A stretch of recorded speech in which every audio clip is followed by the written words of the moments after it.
नमस्कार प्यारे विद्यार्थियों। आज हम पाठ्य पुस्तक हमारे ऋषि मुनि के प्रथम पाठ का अध्ययन करेंगे। भगवान मनु और इसके पहला पाठ है भगवान मनु का, भगवान की करुण पुकार। हम प्रतिदिन नहाते हैं तथा कपड़े धोते हैं। प्रतिदिन हम अपना घर झाड़ते बुहारते हैं तथा कचरा बाहर फेंकते हैं या जलाते हैं।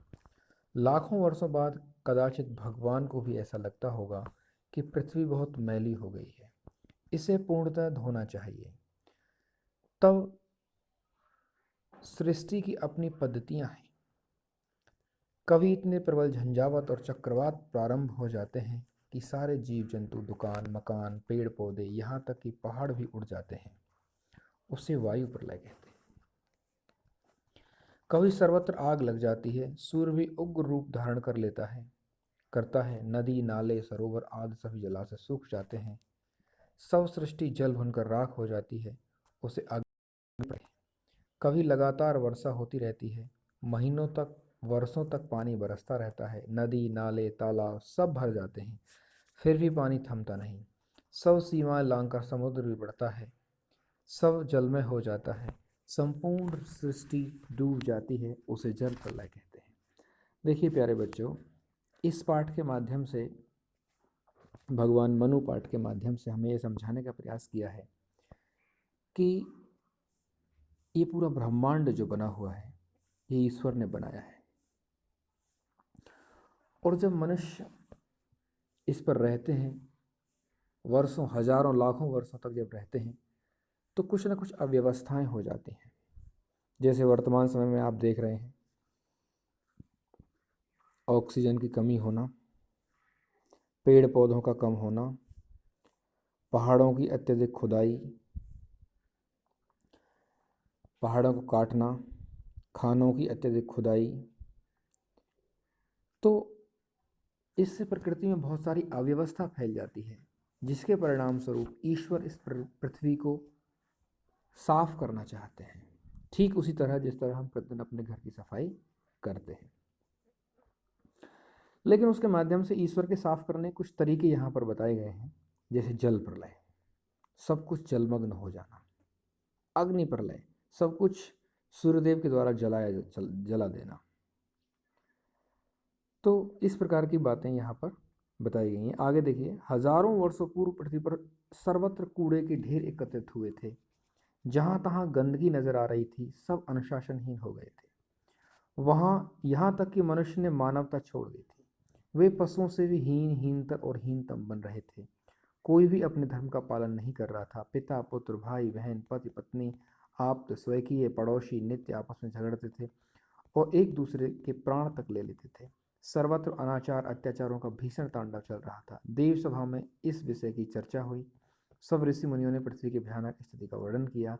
गौ माता का रूप लेकर पृथ्वी वहां आ पहुंची।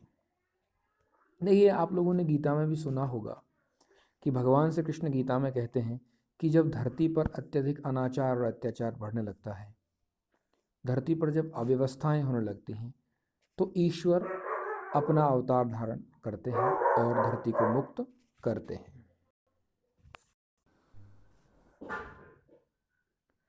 तो ऐसी परिस्थितियों में पृथ्वी पर अत्याचार, अनाचार बढ़ने लगा और ऋषि मुनियों ने पृथ्वी की भयानक स्थिति का वर्णन किया और पृथ्वी एक दुर्बल गाय के रूप लेकर के सभा में उपस्थित होती है। वह दुबली पतली हो गई थी, उसकी आंखों से अश्रु झर रहे थे। दीन स्वर में उसने कहा, देवेंद्र मुझे बचाओ, ऋषि मुनियों मुझे बचाओ, अब यह पापों का भार मुझसे सहा नहीं जाता। इंद्र ने कहा, हे पृथ्वी, हम सब तुम्हारी ही दुरावस्था की चर्चा कर रहे थे। चलो हम सब भगवान विष्णु के पास पहुंचेंगे और उनसे इस उपाय करने के लिए प्रार्थना करेंगे। सब लोग क्षीर सागर के तट पर पहुंचे। उन्होंने भगवान विष्णु की प्रार्थना की। भगवान अपनी योग निद्रा से जागे। उन्होंने कहा, हे देवगण, हे ऋषि मुनियों तथा हे धरती माता, आप सब लोग यहाँ क्यों आए हैं यह मैंने जान लिया है। मैं जल प्रलय के द्वारा संपूर्ण पृथ्वी को स्वच्छ करना चाहता हूँ। अब यहाँ पर जब सभी देवगण ऋषिगणों के साथ माता पृथ्वी भगवान विष्णु के पास क्षीर सागर में पहुँचते हैं तो भगवान विष्णु जागते हैं और उनसे आगे की अपनी सृष्टि के पालन के विषय में बात करते हैं कि मैं इस पृथ्वी को जल प्रलय के द्वारा स्वच्छ करना चाहता हूँ, अर्थात जो अत्याचार, अनाचार, अज्ञानता और बुरी स्थिति जो पृथ्वी पर लोगों की हो गई है उस सबको समाप्त करके एक नए समाज की स्थापना करना चाहता हूँ। लेकिन उससे पहले जल प्रलय आवश्यक है, क्योंकि सृजन से पहले संहार आवश्यक है। पहले पुरानी दुरावस्थाओं को मिटाना, उसके बाद नई व्यवस्था स्थापित करना, ये परम आवश्यक है। प्रलय के बाद सृष्टि का पुनर्निर्माण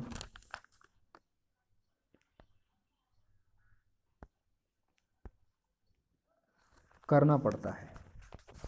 यह काम करने योग्य पृथ्वी पर कौन है, यह कार्य किसे सौंपा जाए, मनु का पद किसे दिया जाए। ये कहते हैं कि इस कार्य के लिए निमित्त किसे बनाया जाए, इसके विषय में भगवान चर्चा करते हैं। और मनु का अर्थ होता है जो प्रलय के समय जो व्यक्ति बच जाते हैं और आगे पृथ्वी के संचालन और पृथ्वी पर धर्म की स्थापना कहलाते हैं। नारद जी ने हाथ जोड़कर कहा, भगवान पृथ्वी पर सर्वत्र अंधेरा छाया हुआ है, परंतु फिर भी एक आशा किरण है। पृथ्वी पर सर्वत्र अधर्म फैला है, परंतु एक व्यक्ति दृढ़ता के साथ धर्म का पालन करने वाला तथा धर्म रक्षणार्थ प्राणपण से जूझने वाला विद्यमान है। भगवान पूछते हैं कि वह व्यक्ति कौन है। नारद जी ने कहा, उसका नाम सत्यव्रत है। वह द्रविड़ देशाधिपति है। वह राजा होते हुए भी तपस्वी, ऋषि तथा ईश्वर भक्त है। वह संयमशील है तथा धर्म नियमों का पालन करने वाला है। अब यहाँ पर ईश्वर उसी व्यक्ति को मनु का पद दे सकते हैं जो ईश्वर का भक्त हो, धर्मपरायण हो, शुद्ध आचरण वाला हो। अब ऐसे व्यक्ति के लिए नारद जी सत्यव्रत राजा का नाम सुझाते हैं। सब लोग धर्मावलंबी हो जाएं, ऐसी उसकी तीव्र इच्छा है। मेरी समझ में उसकी योग्यता का अन्य कोई भी व्यक्ति आज पृथ्वी पर विद्यमान नहीं है। सबने सत्यव्रत के नाम का अनुमोदन किया। पृथ्वी ने भी सत्यव्रत की सराहना की और कहा कि वही मनु बन सकता है और अपना उत्तरदायित्व सुचारू रूप से निभा सकता है। भगवान ने कहा, मैं आगे की व्यवस्था करता हूँ। आश्वस्त होकर सब लोग अपने अपने स्थान पर चले गए। भगवान विष्णु कहते हैं कि आप सब लोग जाइए, मैं आगे की व्यवस्था कर देता हूँ। अब आगे देखिए पाठ धार्मिक राजा, इसी पाठ का भाग 2 है, धार्मिक राजा। एक दिन कृतमाला नदी किनारे बैठकर राजा सत्यव्रत संध्या वंदन कर रहे थे। उसने नदी का जल अपनी अंजलि में भर लिया। तब एकाएक उसके ध्यान में आया कि एक छोटी सी मछली उस जल में तैर रही है। मछली के साथ उस जल को भी अपनी नदी में फेंकने ही वाला था, तब वह मछली मनुष्यवाणी में बोल उठी, हे दीनवत्सल राजा, कृपा करो, मुझे नदी में वापस मत फेंको, बड़ी मछलियाँ मुझे निगल जाएंगी। उसी डर से मैं तुम्हारी शरण में आई हूँ। मछली की बात सुनकर राजा सत्यव्रत चकित भी हुए और द्रवित भी। उसने उस मत्स्य को जल से भरे हुए कमंडल में रखा और कमंडल लेकर घर चले आए। दूसरे दिन सुबह राजा ने उस मत्स्य की चीख पुकार सुनी। राजा कमंडल के पास पहुंचे तो उसने देखा कि मत्स्य ने पूरा कमंडल व्याप लिया है। मतलब यह हुआ कि मछली एक दिन में ही इतनी बड़ी हो गई कि पूरे कमंडल उसको छोटा पड़ने लगा। उसने राजा से कहा, हे दयालु राजन, मैं अब यहाँ नहीं रह सकती, मुझे किसी बड़े पात्र में रखो, क्योंकि वह कमंडल छोटा पड़ने लगा। राजा ने उसे एक बड़े बर्तन में छोड़ा। मत्स्य वहां तैरने लगा, परंतु साथ साथ उसका आकार बड़ा होने लगा। वह स्थान उसके लिए अपर्याप्त सिद्ध हुआ। मत्स्य ने कहा, हे भूत मात्र पर प्रेम करने वाले राजा, यहाँ मेरा दम घुट रहा है, मेरी व्यवस्था शीघ्र ही अन्यत्र करो। अब यहाँ भगवान विष्णु अपनी चमत्कार दिखा रहे हैं। मछली के रूप में राजा के पास आ जाते हैं और लगातार बहुत तीव्र गति से अपने आकार को बढ़ा रहे हैं। राजा ने उसे कुंड में छोड़ा। मत्स्य शीघ्र ही बड़ा हुआ, उसने पूरा कुंड व्याप लिया।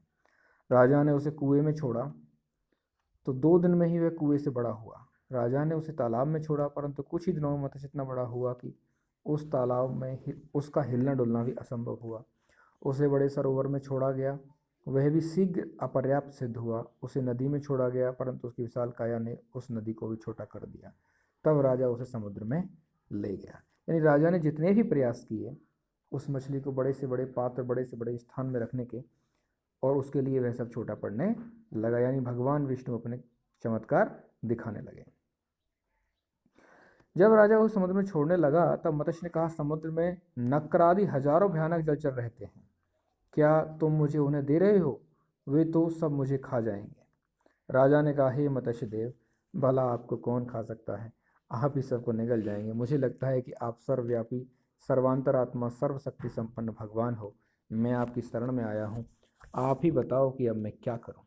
मत्स्य ने कहा, राजा तुमने ठीक ठीक पहचान लिया। जब इस प्रकार से मछली की इतनी तीव्रता से वृद्धि देखते हैं तो राजा समझ जाते हैं कि ये कोई और नहीं बल्कि स्वयं भगवान ही हैं। मैं जगदात्मा जगन्नाथ हूँ, तुम्हारे गुण तथा तुम्हारा शील देखकर मैं प्रसन्न हूँ, इसलिए तुम्हें एक महत्वपूर्ण कार्य सौंप रहा हूँ। राजा ने कहा, हे सर्वेश्वर, हे नारायण, हे दया में, जो भी आप कहेंगे मैं उसे लगन से करूँगा। आपकी आज्ञा मुझे सर्वोधार्य होगी। बताइए मुझे क्या करना होगा। एक भक्त और भगवान की वार्तालाप है जिसमें भक्त विनयपूर्वक ईश्वर से प्रार्थना कर रहे हैं। तो मत्स्य कहते हैं, मत्स्य के रूप में यानी भगवान कहते हैं, राजा आज से 7 दिन बाद जल प्रलय होगा, संपूर्ण सृष्टि जल में डूब जाएगी। तुम्हें नव निर्माण की पूर्व सिद्धता करनी होगी।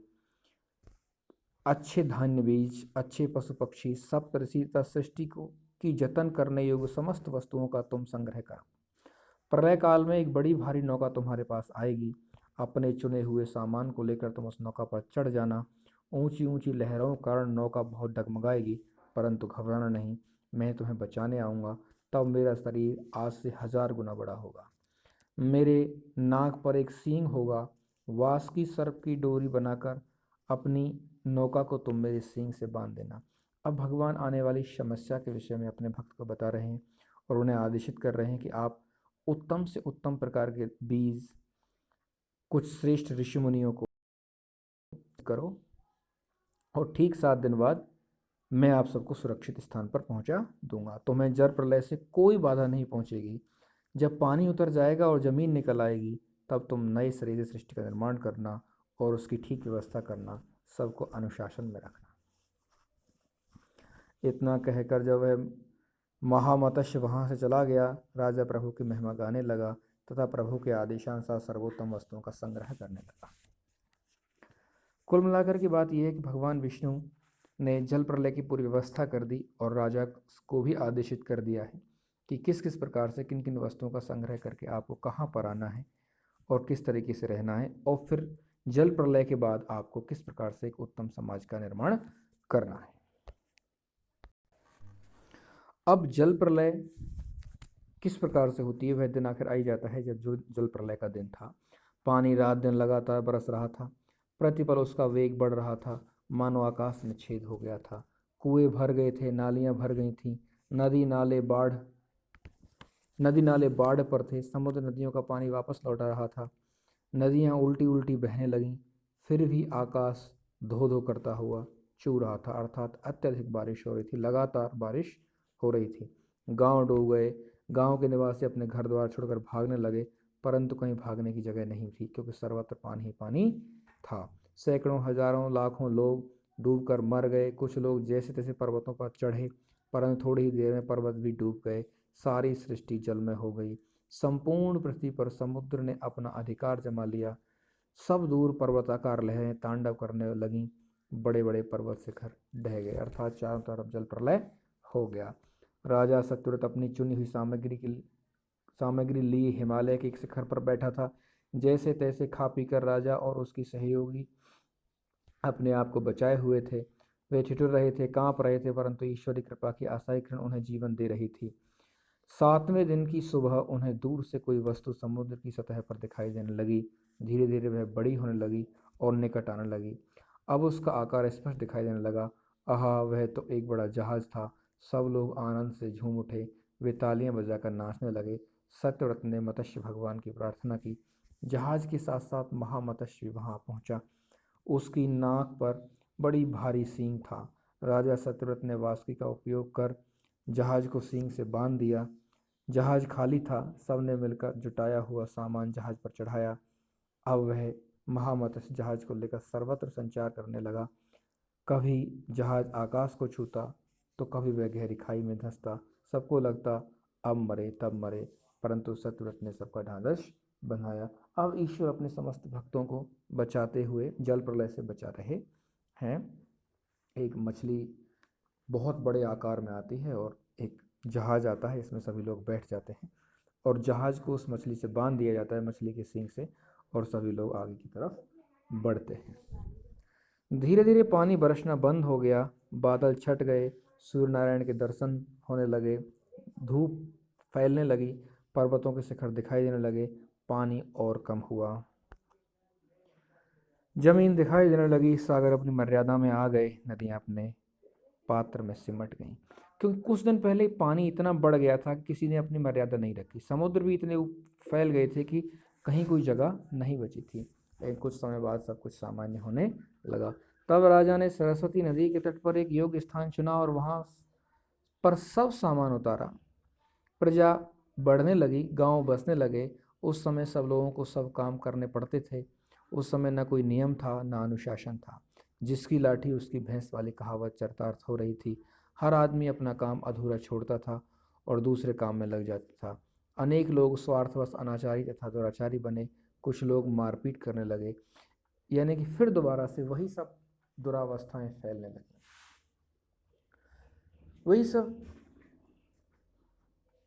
असामाजिक घटनाएं होने लगीं।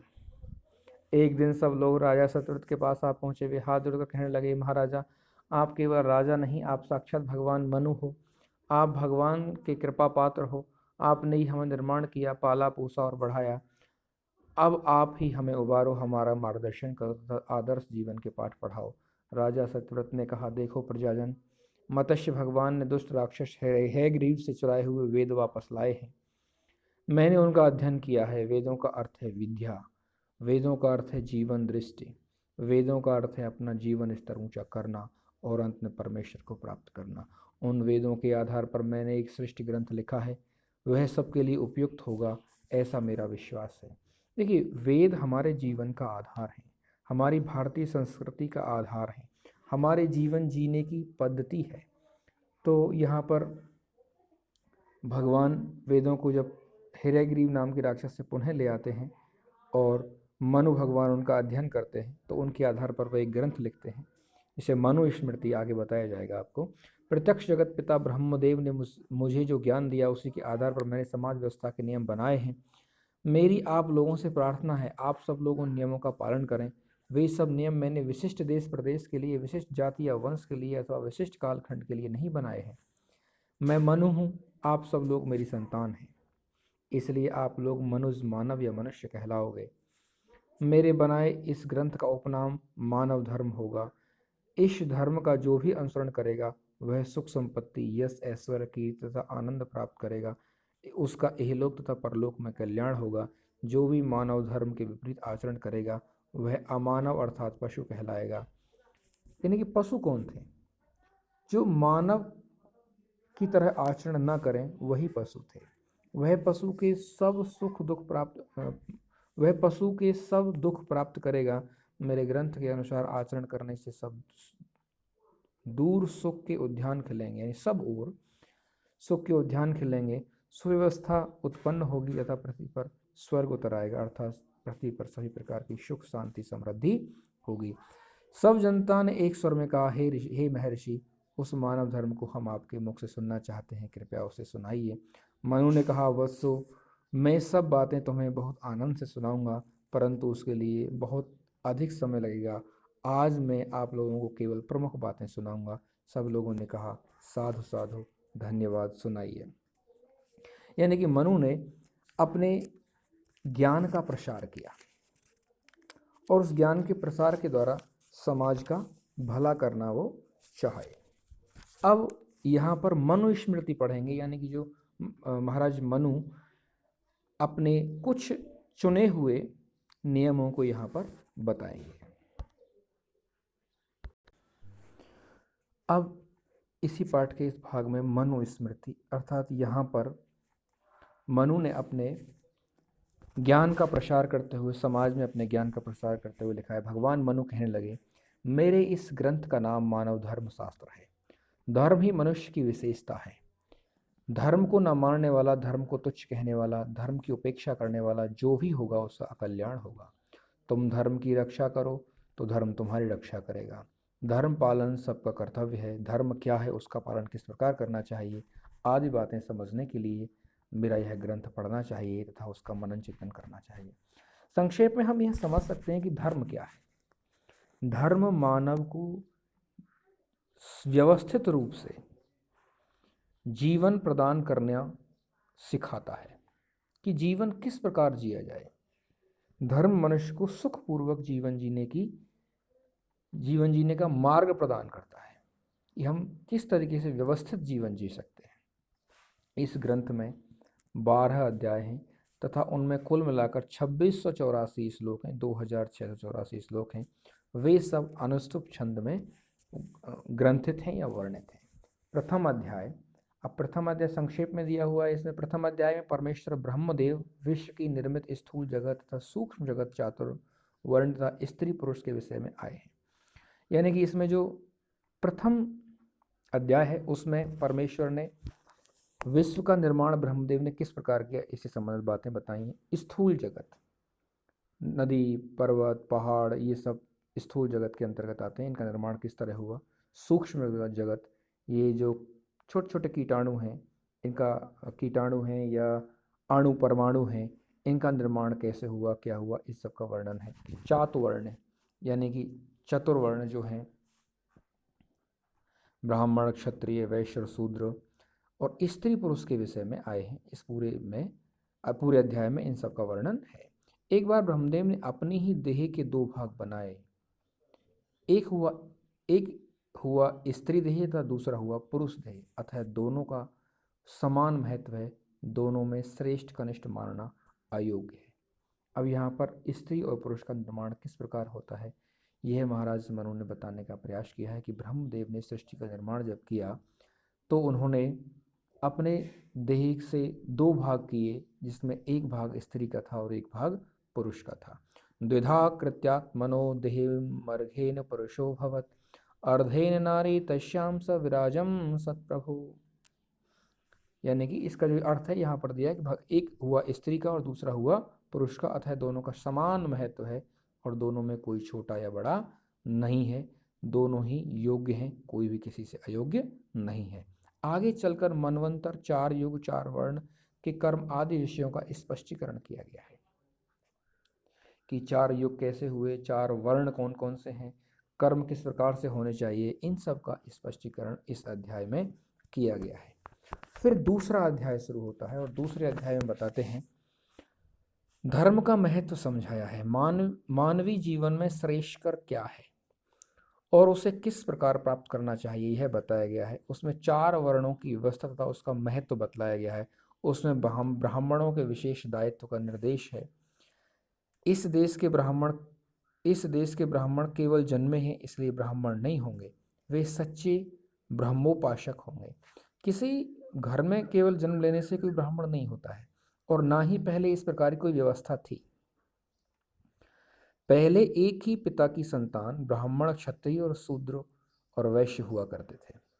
यानी जो ब्राह्मण कर्म करता है, ब्राह्मण कर्म यानी जो पंडित का कर्म मतलब जो विद्वान है, जिसमें समझ है, जो नियमों का भली प्रकार से पालन करता है, जो सामाजिक दायित्वों को भली प्रकार से पूर्ण करता है, उन नियमों का ज्ञान रखता है, वो ब्राह्मण कहलाता था। तो जाति कोई व्यवस्था नहीं थी, कर्म के आधार पर ये सब था। जो क्षत्रिय थे, जो योद्धा हुआ करते थे, वो सब क्षत्रिय होते थे। वे सारी दुनिया के अपवित्रों को पवित्र बनावेंगे। ये ब्राह्मणों का कर्तव्य ये था कि जो भटके हुए लोग होंगे उनको सद्मार्ग प्रदान करेंगे और उनका कल्याण करने की कोशिश करेंगे। वे असंस्कृतों को सुसंस्कार देंगे। असंस्कृत का मतलब क्या है यहाँ पर? असंस्कृत का मतलब है जिनमें संस्कार नहीं है, जो खुद को व्यवस्थित नहीं कर सकते हैं, जो लोग नियमों को नहीं मानते हैं, उनको अच्छा बनाएंगे। उस हेतु वे विश्व भर में संचार करेंगे। मैंने लिखा है, यानी भगवान मनु ने लिखा है, एतद्देश प्रसूतस्य सकाशाद ग्रजन्मनः स्वं ऋचं चरित्रं शिक्षरन् पृथिव्यां सर्वमानव। अर्थात इस कुरुक्षेत्र आदि देश में उत्पन्न ब्राह्मणों से दुनिया भर के सब लोग अपना आचरण सीखेंगे। यानी जो ब्राह्मण होंगे सभी लोग उनसे नियम सीखेंगे, अपना आचरण सीखेंगे। ऐसी मेरी आशा है, मेरी इच्छा है और ये उनका आदेश भी है। मेरे हृदय की ओर मेरे हृदय की और मेरे ग्रंथ की सारी बातें संक्षेप में इस प्रकार बता सकता हूँ। आगे देखिए वो क्या कहते हैं। यशिवाड़ मनसो शुद्धो सम्यक गुप्ते च सर्वदा भवोत्ताति वेदांतोपगतम फलम। भावार्थ यानी वाणी शुद्ध रहे, मन शुद्ध रहे। वाणी मतलब जो भी कुछ हम बोलें वह स्वच्छ बोलें, अच्छा बोलें, विनय पूर्वक बोलें, उसमें किसी प्रकार की अभद्रता ना हो। हम मन से जो कुछ भी सोचें वह सब अच्छा सोचें, झूठ ना बोलें, क्रोध बिल्कुल भी ना करें, किसी से द्वेष ना करें, द्वेष से दूर रहें, निषिद्ध व्यवहार ना करें, यानी जो करने योग्य व्यवहार नहीं है ऐसा आचरण या व्यवहार बिल्कुल भी किसी के साथ ना करें। तब तुम्हें वेदानाम में बताए हुए सब फल प्राप्त होंगे। अर्थात जो वेदों में जो फल बताए हुए हैं वे सभी आपको केवल तभी प्राप्त होंगे जब आप वाणी को शुद्ध रखेंगे, मन को शुद्ध रखेंगे, झूठ नहीं बोलेंगे, क्रोध नहीं करेंगे और किसी दूसरे से द्वेष आदि घृणा आदि नहीं करेंगे। नारुं तुंदः स्यादांतो पिन पर द्रोह कर्मधि यशाशो द्विजते वाचा नालोक्यम तु मुदीरयेत। इसका तात्पर्य है किसी के हमें दुख देने पर भी उसका मर्म भेद ना करें। यानी कोई हमें कष्ट भी दे रहा है तो हम उसको कष्ट ना दें। कर्म या संकल्प से भी दूसरे का अपकार ना करें। कर्म या संकल्प से भी, यानी हम किसी भी स्थिति में दूसरे का बुरा ना करें। यदि हमारे साथ किसी ने गलत किया है तो हम उसका, यानी कि ये बताना चाहते हैं यहाँ पर मनु महाराज कि बुराई का अंत बुराई से नहीं होता, बुराई का अंत अच्छाई से होता है। यदि हमारे साथ किसी ने गलत किया है तो हम उसके साथ बुरा नहीं अच्छा करें। कभी पीड़ादायक शब्द ना कहें, ऐसे शब्दों का, ऐसी वाणी का प्रयोग ना करें जो सामने वाले को कष्ट हो, उत्तम लोक प्राप्ति में बाधक हो, ऐसी बात ना करें। यानी ऐसे कार्य ना करें जो ईश्वर के बनाए हुए उत्तम जो लोक हैं, जैसे हम लोग स्वर्ग लोक कहते हैं, ब्रह्म लोक कहते हैं, शिव लोक कहते हैं, विष्णु लोक कहते हैं। यानी कि जो जिस लोक में जाना चाहता है, उत्तम लोकों में व्यक्ति जब ही जा सकता है जब उसे कर्म उत्तम होंगे। यानी ऐसा कोई भी कार्य ना करें जो किसी मनुष्य को उत्तम लोक प्राप्त करने से रोके। संभानाद ब्राह्मणो नित्य मुत्वजेत विषादिव अम तस्येव चाकांक्षे दवमानस्य सर्वदा। ब्राह्मण सदा सर्वदा मान सम्मान को डरता रहे। ऐसा उन्होंने कहा है कि ब्राह्मण जो है सदा अपने सम्मान की इच्छा रहे, अपने सम्मान के लिए डरता रहे। क्यों? क्योंकि उसके द्वारा कोई ऐसा कर्म ना हो जो समाज के लिए अहितकर हो, है ना। तो वह इस बात के लिए सजग रहे, चिंतित रहे कि मेरे द्वारा किया हुआ कर्म मुझे सम्मान ही दिलाए, ना कि मुझे अपयश दिलाए। उसे वह विष समझे, अपमानों को वह अमृत समझकर चाह करे। यानी कि कोई व्यक्ति यदि उसका अपमान कर रहा है, कोई व्यक्ति यदि उसके आलोचना कर रहा है तो वह उससे न डरे, और अपमान यदि कोई व्यक्ति उससे कर रहा है तो वह उसे अमृत समझकर पी जाए। अर्थात सामने वाला यदि उसी कोई बुराई कर रहा है तो वह उसका अहित न करे, बल्कि उसको वही उचित मार्ग दिखाए ब्राह्मण जो उसके लिए उचित है, जो लोक सम्मत है, जो उचित समाज के निर्माण में उपयोगी हो। अर्थात ब्राह्मण को किसी भी स्थिति में अपने मान सम्मान के लिए डरना नहीं चाहिए। सुखम ह्यवभूत सेते सुखंश्च प्रतिबुध्यते सुखम चरति लोकेस्मिन् वमंता विनयति। अर्थात जो अपमानों की चिंता नहीं करता वह सुख से सोता है। यानी जैसे इस बात की चिंता नहीं होती कि आया हुआ, मेरा मान हुआ, अपमान हुआ, वह परेशान नहीं होता है, सुख से सोता है तथा सुख से जगता है और दुनिया में सुख से विचरता है। अपमान करने वाला अपने ही पाप से नष्ट हो जाता है। अर्थात हमें हमारा कोई अपमान कर रहा है ऐसा नहीं करनी चाहिए। हमें चिंता इस बात की करनी चाहिए कि हमारे द्वारा किसी का अपमान न हो।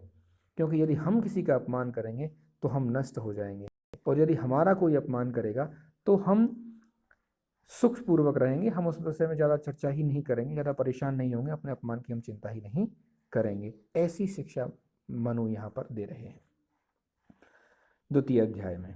तीसरे अध्याय में वो क्या कहते हैं, तीसरे अध्याय में मुख्यतः गृहस्थ आश्रम का महत्व बताया है। गृहस्थ आश्रम अन्य तीनों आश्रमों का परिपालक है। नित्य श्राद्ध तथा आतिथ्य के बारे में भी उसमें बताया। देखिए तीसरे जो अध्याय है उसमें गृहस्थ जीवन के विषय में बताया। 4 आश्रम बताए हैं, ब्रह्मचर्य आश्रम, गृहस्थ आश्रम, वानप्रस्थ आश्रम और संन्यास आश्रम। और उन्होंने गृहस्थ आश्रम को परिपालक कहा है। परिपालक का तात्पर्य है कि गृहस्थ आश्रम सभी का पालन करता है। यानी गृहस्थ आश्रम कब होता है, गृहस्थ आश्रम होता है 25 वर्ष से लेकर 50 वर्ष की आयु में, जिसमें मनुष्य अपने सभी गृहस्थ जीवन के धर्मों का पालन करता है, जैसे अर्थोपार्जन करना, विवाह के बाद संतान उत्पत्ति करना। तो उस समय के नियम बड़े कठिन होते हैं, जैसे हमारे घर पर कोई भी भिखारी कुछ मांगने के लिए आया है तो उसको दान देना। यहाँ पर परिपालक का मतलब ही यही है कि जो बच्चे, अब जो लोग गृहस्थ आश्रम में हैं, गृहस्थ आश्रम वालों से ही शिक्षा के लिए लोग धन इकट्ठा होकर के जाता है। जो लोग आश्रमों में शिक्षा प्राप्त करते हैं उनके लिए धन कहाँ से जाता है, गृहस्थ आश्रम के लोगों से जाता है। जो लोग वानप्रस्थ में चले जाते हैं, जो थोड़ा साधु महात्मा का वेश धारण कर लेते हैं, उनके लिए धन कहाँ से जाता है, उनके लिए भिक्षावृत्ति करके जो लोग ले जाते हैं वो किन से ले जाते हैं, गृहस्थ आश्रम में लोगों से लेकर के जाते हैं। और जो लोग तपस्या संन्यास में होते हैं वो तो फिर ईश्वर के पूर्ण समर्पित हो जाते हैं, तो वह भी अपनी भोजन आदि की व्यवस्था करते हैं। वह गृहस्थ आश्रम के लोगों से ही उनका भी भोजन का पेट पूर्ति होती है। अर्थात इसीलिए उन्होंने, मनु जी ने गृहस्थ आश्रम को तीनों आश्रमों का परिपालक कहा है, अर्थात उनका पालनहार कहा है। चौथे अध्याय में उपजीविका के साधन कैसे हों, दिनचर्या कैसी हो, अध्ययन कैसे करें आदि के बारे में बताया गया है। मनुष्य को चाहिए वह कब निराश ना हो, वह सतत प्रयत्न करता रहे। चौथे अध्याय में बहुत महत्वपूर्ण अध्याय है यह। इसने हमारे अध्ययन के बारे में बताया, हमें अपनी जीविका कैसे चलानी चाहिए और हमें कभी निराश नहीं होना चाहिए। नातात्मानव भव मन्येत पूर्वाभिरसम दिभि आमत्युः प्रियम निवच्छेन्नेना मन्येत दुर्लभम मह। अर्थात धन प्राप्ति के लिए प्रयास किया परंतु असफल रहा। मनुष्य ने धन प्राप्ति के लिए प्रयास किया लेकिन वह असफल रहा। तथापि मैं तो पापी हूँ, अभागी हूँ, ऐसे देव में यश कहाँ, ऐसा कहकर आत्मभवान अर्थात स्वयं की अवहेलना कभी नहीं करनी चाहिए। अर्थात जब भी मनुष्य कभी निराश होता है तो उसके अंदर इसी प्रकार के भाव आते हैं कि मैं पापी हूँ, मैं दुष्ट हूँ, मैं अभागी हूँ, मेरा कुछ नहीं हो सकता। इस प्रकार के भावों से हमें बचना चाहिए, ये यहाँ पर मनु महाराज कह रहे हैं। अपितु यत्न करें, यानी प्रयास करें, आजीवन प्रयत्न करें। यश अवश्य मिलेगा, कभी किसी बात को दुर्लभ ना समझें। यानी इस दुनिया में कोई बात ऐसी नहीं है जिस कार्य को हम ना कर सकें, प्रयास करते रहना चाहिए। भगवान कृष्ण भी गीता में अर्जुन को यही उपदेश देते हैं कि हमें हमेशा प्रयास करते रहना चाहिए, अपने आप को कभी छोटा नहीं समझना चाहिए, हीन नहीं समझना चाहिए। इस ज्ञान को भली प्रकार से मनु जी ने चौथे अध्याय में अपनी मनु स्मृति में बताया है। पांचवें अध्याय में मृत्यु, शौचा शौच, भक्ष अभक्ष, स्त्री धर्म आदि विषयों का विवेचन है। अर्थात मृत्यु किस प्रकार होती है, हमें क्या करना चाहिए क्या नहीं करना चाहिए, क्या खाना चाहिए क्या नहीं खाना चाहिए, महिलाओं के धर्म क्या हैं, इन सब का विवेचन किया गया है, इन सब के विषय में बताया गया है। छठे अध्याय में वानप्रस्थ, पंचयज्ञ, अतिथिचर्या, परिव्राजकत्व, ध्यानयोग, मोक्ष साधन आदि विषय आए हैं। धर्म के विषय में लोग तरह तरह के विवाद खड़े करते हैं, परंतु वे वास्तविक धर्म लक्षण को जानते नहीं हैं। वे साधनों को ही धर्म मानकर आलोचना करते हैं। धर्म के ये 10 लक्षण बताए हैं। यानी धर्म क्या है, इसके विषय में मनु जी ने 10 लक्षण बताए हैं। और वो 10 लक्षण कौन कौन से हैं धर्म के? धृति, क्षमा, दमो, स्तेयम, शौच, मिनेन्द्रिय निग्रह, धीर, विद्या, सत्यम, क्रोध, दशकम धर्म लक्षणम। धैर्य, क्षमा, दम, चोरी न करना, शुद्धता, इंद्रिय निग्रह, बुद्धि, विद्या, सत्य और क्रोध न करना। ये 10 लक्षण मनु जी ने बताए हैं। इन्हीं को हमें स्वीकार करना होगा, इन्हें कोई अमान्य नहीं कर सकता। अर्थात ये सब ऐसे गुण हैं जिन्हें कोई भी व्यक्ति ये नहीं कह सकता कि ये दुर्गुण हैं, ऐसा कोई नहीं कह सकता। ये इन पर चलने वाला व्यक्ति धर्म का अनुगामी होगा, धर्म पर चलेगा। इनके बारे में कोई मतभेद नहीं हो सकता। कोई ये नहीं कह सकता कि ये धर्म का लक्षण नहीं हो सकता या धर्म का गुण नहीं हो सकता। 7वें अध्याय में बताया है, अधिकतर राजधर्म के बारे में बताया है। सचिव, सेनापति, दूत, पुरोहित, कर ग्रहण, संधि विग्रह आदि, नीति आदि विषय का विवेचन इस विषय में आया है।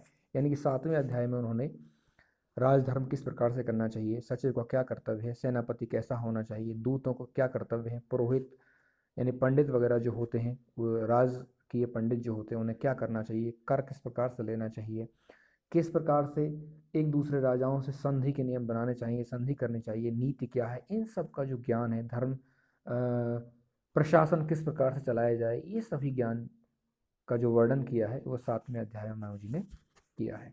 8वें अध्याय में न्यायदान विषयक नियम विस्तार से दिए गए हैं। राज्यसभा का महत्व, व्यावहारिक बातें, कन्यादान आदि विषय की चर्चा की है। यानी कि 9वें अध्याय में 8वें अध्याय में न्यायदान, न्यायदान महादान है, जिसे हम प्रशासनिक कार्य कहते हैं। जो वर्तमान समय में हमारी जो कोर्ट हैं वो न्याय प्रदान करती हैं, तो उनके नियम क्या हैं वो सब विस्तार से दिए गए हैं। राज्यसभा किस तरीके से चलनी चाहिए, राज्यसभा का महत्व क्या होता है, इन सब की चर्चा 8वें अध्याय में की है। 9वें अध्याय में स्त्री रक्षण, स्त्री धन आदि के बारे में महत्वपूर्ण सूचनाएं दी गई हैं। स्त्री का सब प्रकार से संरक्षण करना चाहिए, इसका उत्तरदायित्व तो पिता पुत्र पति पर है। 9वें अध्याय में नारी रक्षा के विषय में बताया गया है, जिसके लिए ये 2 श्लोक है। पिता रक्षति कौमारे, भर्ता रक्षति यौवने, रक्षंत स्त्विरे पुत्रा, न स्त्री स्वातन्य महर्ति। अर्थात जब तक स्त्री कुंवारी हो, अर्थात जब पिताजी के पास कोई लड़की होती है तो उसका रक्षण पिताजी को करना चाहिए। विवाह के बाद उसकी रक्षा उसके पति को करनी चाहिए, और वृद्ध होने पर उसका ख्याल, उसकी देखरेख उसके पुत्र को करनी चाहिए। अर्थात किसी भी स्थिति में हमें किसी महिला को असहाय नहीं छोड़ना चाहिए, हमें हमेशा उनकी सेवा करनी चाहिए, उनकी चिंता करनी चाहिए। स्त्री को कभी हीन नहीं मानना चाहिए, उनको सम्मान देना चाहिए, उनका आदर करना चाहिए। और देखिए ये श्लोक तो आपने पढ़ा भी होगा कई जगह। यत्र नार्यस्तु पूज्यन्ते रमन्ते तत्र देवता, यत्रे तास्तु न पूज्यन्ते सर्वत्राफला क्रिया।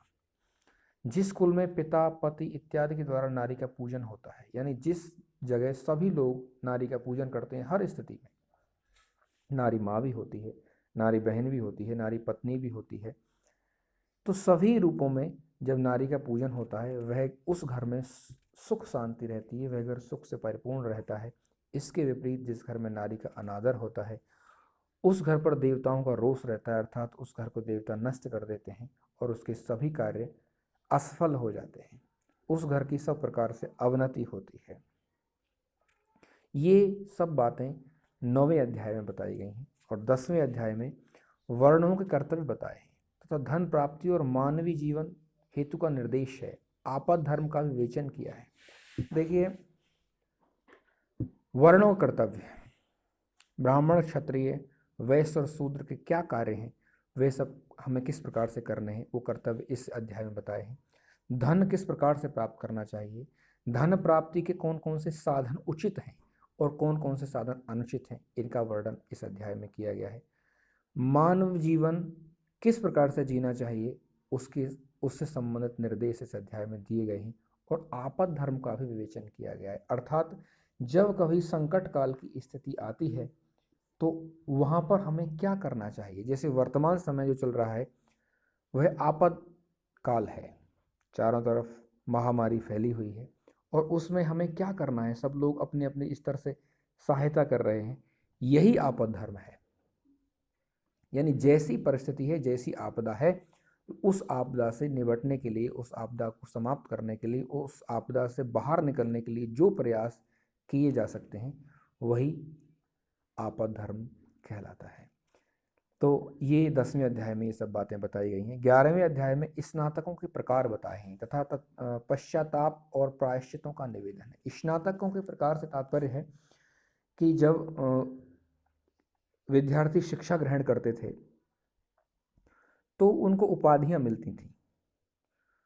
तो जैसे आपने कई बार सुना होगा कि जैसे द्विवेदी सुना होगा आपने, वैसे आमतौर पर वर्तमान समय द्विवेदी ब्राह्मणों के लिए लगाते हैं, लेकिन ये स्नातकों के प्रकार थे। द्विवेदी का मतलब होता था जिसने 2 वेदों का अध्ययन किया है।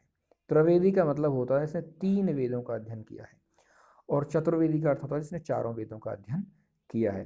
तो ये स्नातकों को उपाधि दी जाती थी। तो स्नातकों को किस प्रकार से उनके प्रकार हैं, किस प्रकार से वे स्नातक, जैसे बोलते थे लोग कि ये व्यक्ति कौन है, तो ये बोलते थे कि कोई विद्यार्थी यदि आया है समाज से अध्यापन करके गुरु आश्रम से, तो बोलते थे कि स्नातक हैं। कौन से स्नातक हैं, तो उनके प्रकार यहाँ पर बताए गए हैं। उस समय की शिक्षण पद्धति का वर्णन है, ये हम इस अध्याय में कह सकते हैं।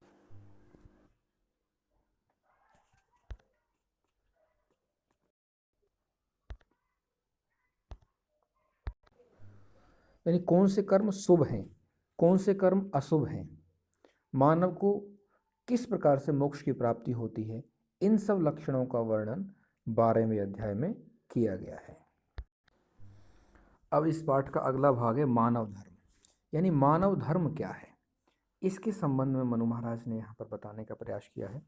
श्रोताओं में अनेक बुद्धिमान सदाचारी तपस्वी बैठे थे। यानी जो मनु महाराज की बात सुन रहे थे, वहाँ पर बहुत उच्च प्रकार के लोग बैठे हुए थे, उच्च गुणों वाले लोग बैठे हुए थे।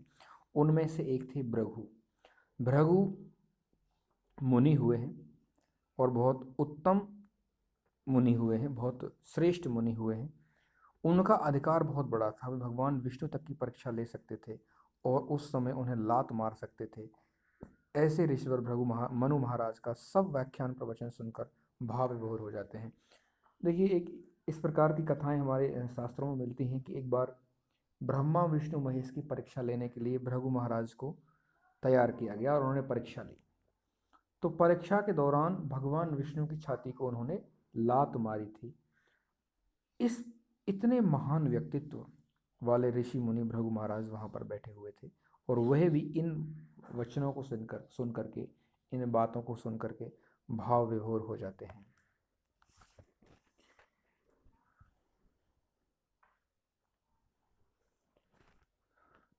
जब ऐसा बताया जाता है कि भगवान विष्णु की छाती पर भृगु मुनि जी की पदों के चिन्ह बने हुए हैं। जब भृगु मुनि भगवान विष्णु की छाती पर लात मारते हैं तो भगवान विष्णु उनके पैरों को पकड़ लेते हैं और वो कहते हैं कि हे महाराज, हे ऋषि श्रेष्ठ, मेरी छाती बहुत कठोर है, कहीं आपके पैरों को कोई चोट तो नहीं लगी है। तो ऋषि प्रसन्न हो जाते हैं और भगवान विष्णु उनकी परीक्षा में, ऋषि की परीक्षा में सफल हो जाते हैं। तो मनु महाराज की बातों को सुनकर के भृगु ऋषि खड़े हो जाते हैं और उन्होंने हाथ जोड़कर कहते हैं, वे उठकर खड़े हुए, उन्होंने हाथ जोड़कर कहा, भगवान, इस ग्रंथ के द्वारा आपने समूचे विश्व पर बहुत बड़ा उपकार किया है। इसमें व्यक्ति तथा समाज के आचरण के नियम बताए हैं। इसमें प्रजा तथा राजा के लिए स्वकर्तव्य का बोध कराया है। इसमें ऐहिक तथा पारलौकिक उन्नति प्रदान करने का सामर्थ्य है। मनु, तुम धन्य हो, तुम यथार्थ में जनहित करता हो। तुमने सबको कल्याणकारी मार्ग बताए हैं। जो इन नियमों को नहीं मानेगा वे पशु के समान जिएंगे। जो इस ग्रंथ का अनुसरण करेंगे वे मनुज, मानव तथा मनुष्य कहलाएंगे। तुम्हारा यह ग्रंथ अजर अमर है। तुम्हारा यह ग्रंथ सब कालों के लिए तथा सब देशों के लिए उपयुक्त है। यह न्याय, धर्म, सत्य तथा कर्तव्य परायणता का बोधक है। अर्थात स्वयं भृगु मुनि इस बात को मनु महाराज से कहते हैं कि आपने जो नियम बताए हैं वे सभी युगों में, अर्थात समय की सीमाओं से परे, लोगों का मार्गदर्शन करते रहेंगे, सभी देशों में, सभी स्थानों पर।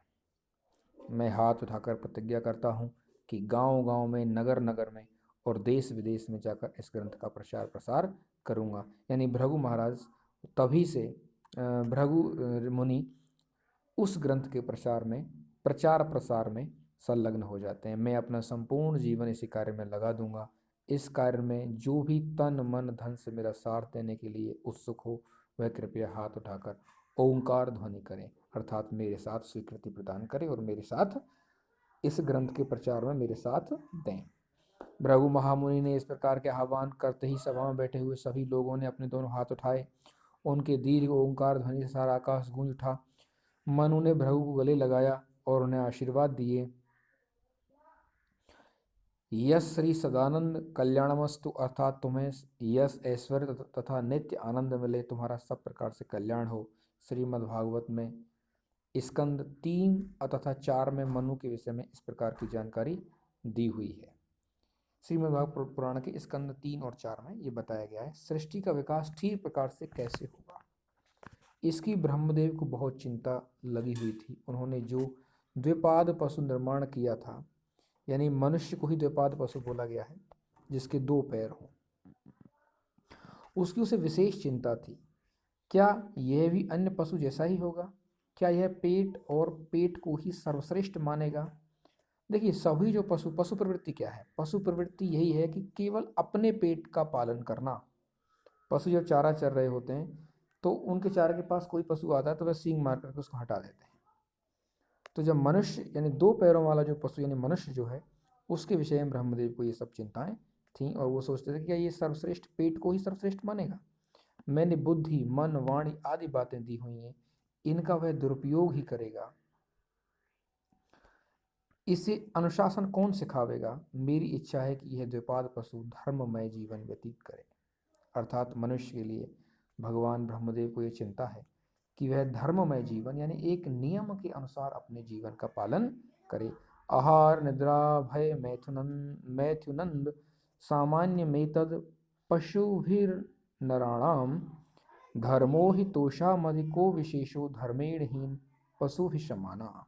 अर्थात पेट भरना, नींद, भीत तथा स्त्री पुरुष संयोग, ये बातें सब प्राणियों में दिखाई देती हैं। तब मनुष्य की विशेषता क्या है? धर्म ही मनुष्य की विशेषता है। परंतु धर्म के नियम कौन बनाएगा? यानी ब्रह्मदेव जी को इस बात की चिंता है कि मनुष्य सबसे अलग कैसे होगा? धर्म के द्वारा होगा। लेकिन धर्म के नियम कौन बनाएगा? धर्म ही मनुष्य की विशेषता है, परंतु धर्म के नियम कौन बनाएगा? कौन उसे सबको सिखाएगा? कौन उसके पालन का आग्रह करेगा? इस प्रकार की चिंता ब्रह्मदेव जी को थी। इस प्रकार चिंता करते करते ब्रह्मदेव को ऐसे लगा कि अपना मस्तक फटा जा रहा है, यानी समस्याएं बहुत हैं। तब उनकी पूरी काया के 2 भाग हो गए।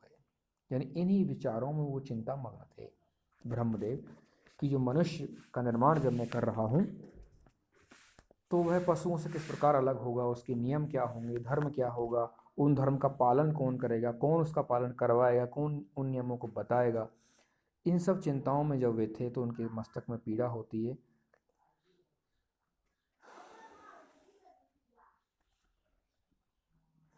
तब उनकी पूरी काया के 2 भाग हो गए, एक पुरुष था और दूसरी स्त्री।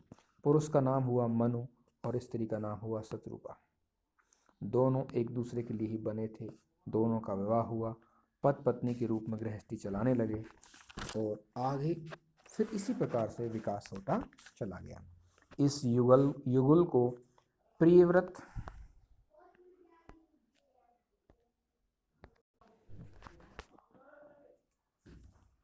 इस युगल को यानी कि मनु और शत्रुपा के जो बच्चे होते हैं, इस युगल को प्रियव्रत तथा उत्तानपाद नाम के 2 पुत्र होते हैं और उन्हें आकुति, देवहूति और प्रसूति नाम की 3 कन्याएं होती हैं।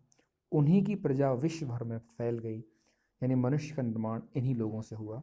ब्रह्मदेव से मनु और शत्रुपा का निर्माण हुआ, दोनों का विवाह हुआ और उन दोनों से 5 बच्चे हुए, जिनमें 2 पुत्र और 3 पुत्रियां।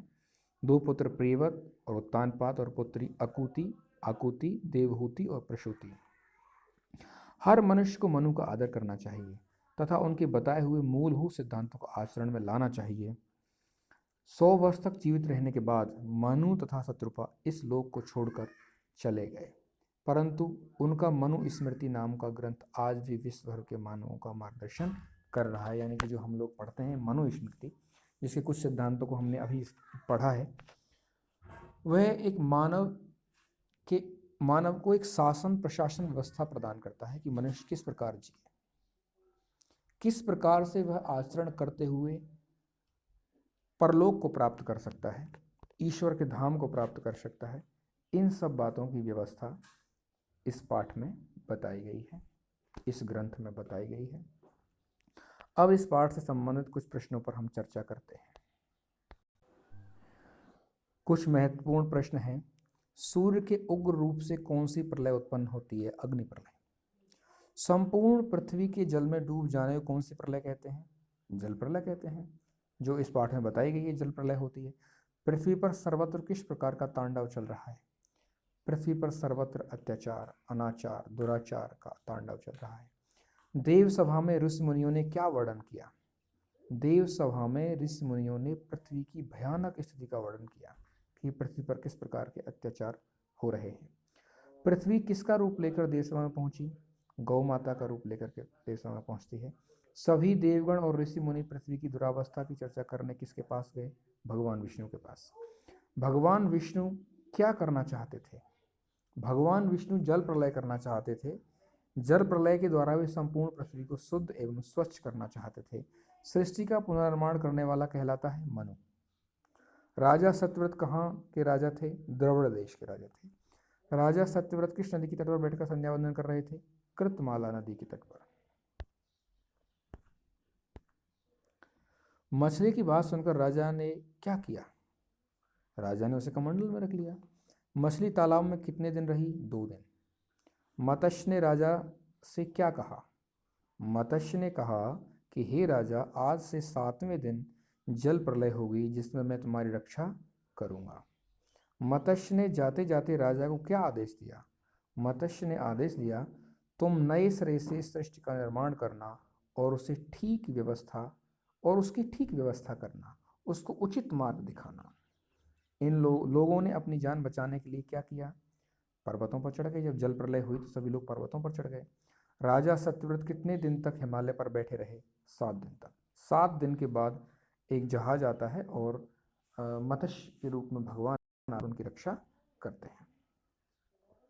राजा किस नदी के तट पर सृष्टि निर्माण के लिए स्थान खोजने लगे? सरस्वती नदी के तट पर। राजा सत्यव्रत को क्या उपाधि प्रदान की गई? मनु की उपाधि प्रदान की गई। किस राक्षस ने चारों वेदों को चुरा लिया था? हिरयग्रीव नाम का एक राक्षस था जिसने वेदों को चुरा लिया था और भगवान उससे उन वेदों को वापस ले आते हैं। राजा सत्यव्रत ने किससे ज्ञान प्राप्त किया था? जगत पिता ब्रह्मदेव से। राजा सत्यव्रत ने किससे ज्ञान प्राप्त किया था? जगत पिता ब्रह्मदेव से ज्ञान प्राप्त किया। मानव धर्म का पालन करने वाला क्या कहलाता है? मनुष्य या मानव। हम मनु की संतान हैं इसलिए मनुष्य कहलाते हैं। भगवान मनु ने किस ग्रंथ की रचना की? मनु स्मृति। मनु स्मृति में कितने अध्याय हैं? 12। मनु स्मृति कितने श्लोकों का ग्रंथ है? 2684 श्लोकों का ग्रंथ है। मनु स्मृति के दूसरे अध्याय में क्या वर्णित है? दूसरे अध्याय में धर्म का वर्णन किया गया है। गृहस्थ आश्रम को किसका परिपालक कहा गया है? गृहस्थ आश्रम को अन्य तीनों आश्रम ब्रह्मचर्य, वानप्रस्थ तथा संन्यास का परिपालक कहा गया है। मनु स्मृति में धर्म के कितने लक्षण बताए गए हैं? 10 लक्षण बताए गए। भगवान विष्णु तक की परीक्षा लेने की सामर्थ्य रखने वाले मुनि कौन थे? भृगु ऋषि। मनु एवं शत्रुपा कितने पुत्र एवं कितनी पुत्रियां थीं? मनु के 2 पुत्र और 3 पुत्रियां थीं। 2 पुत्र प्रियव्रत तथा उत्तानपाद और 3 पुत्रियां आकुति, देवहूति और प्रसूति थीं। इसी के साथ आपका यह पाठ पूर्ण होता है। नमस्कार प्रिय विद्यार्थियों।